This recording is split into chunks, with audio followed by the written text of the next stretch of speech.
Praise the lord. ఈరోజు దేవుని వాగ్దానం కీర్తనల గ్రంథము 130వ అధ్యాయము 5వ వచనము. యెహోవా కొరకు నేను కనిపెట్టుకొనుచున్నాను, నా ప్రాణము ఆయన కొరకు కనిపెట్టుకొనుచున్నది, ఆయన మాట మీద నేను ఆశ పెట్టుకొని ఉన్నాను.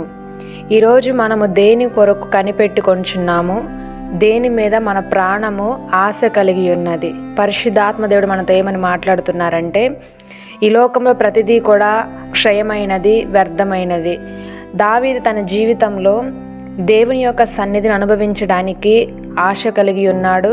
దేవుని యొక్క మాట మీద ఎల్లప్పుడూ దేవుని యొక్క వాక్యాన్ని ధ్యానించాలి అని, ఆ వాక్యాన్ని పదే పదే తన జీవితంలో నెమరవేసుకుంటూ, వాక్యము తన జీవితంలో ఎప్పుడు నెరవేరుతుందా అని ఆ దేవుని మాటల మీద ఆశ కలిగి ఉన్నాడు.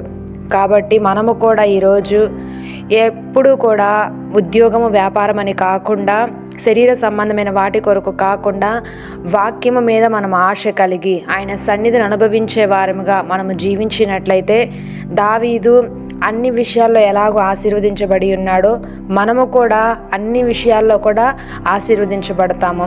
ఎప్పుడు ఆశీర్వదించబడతాము అనంటే, ఆయన వాక్యాన్ని మనము ధ్యానించినప్పుడు, ఆ వాక్యము మీద మనము ఆశ పెట్టుకొని ఉన్నప్పుడు. ఈ దినము ప్రభు మనందరికీ కూడా ఆయన వాక్యాన్ని ధ్యానించి, ఆయన మాట మీద ఆశ పెట్టుకొని, యెహోవా కొరకు కనిపెట్టుకునే హృదయము మనందరికీ దేవుడు దయచేయునుగాక. ఆమేన్.